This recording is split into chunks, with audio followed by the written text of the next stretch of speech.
2018 Ford EcoSport.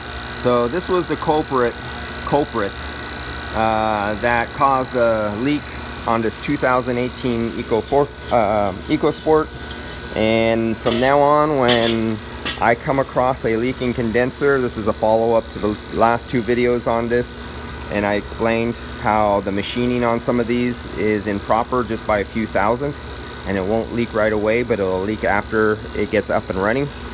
I'm actually going to call out the companies and their manufacturer and their distributor, if I can find out who's distributing, on every bad condenser I get from now on. If I have time to video, I will make it a point to call their name out and let everybody see who are the bad guys in the business who keep screwing up condensers.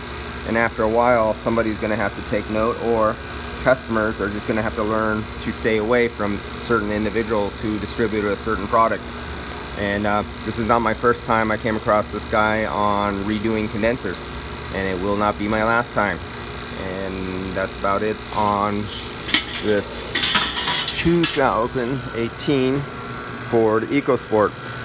I finished all my tests on doing the leak test, and this is an unnecessary little doodad there. That little pipe you see right there, that little bend, that tag, that crimp, that's just a little pipe to connect to another pipe that's just like 2 inches over there, just to get to the condenser over there.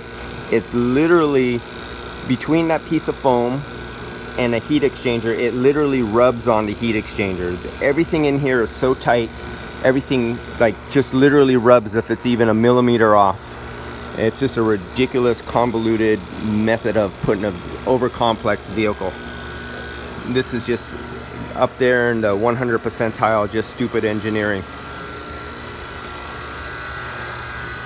And that's where they had to open it. Here's from the rear, two AC systems in the rear, and here's the pipe going back to go to the compressor. Here's the clutch right here. This is the bottom of the receiver dryer right there. They have a remote receiver dryer. It's not inside, and look where it's located. Look where your bolts are. You have to get them from up under the car. There's your receiver dryer. You're not even going to get it from anywhere up here.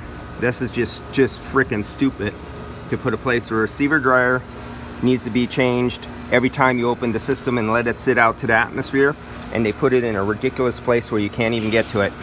That is just stupid engineering. All right, see you guys on the next one. So far so good, and it's a factory condenser, so I know it's not going to leak.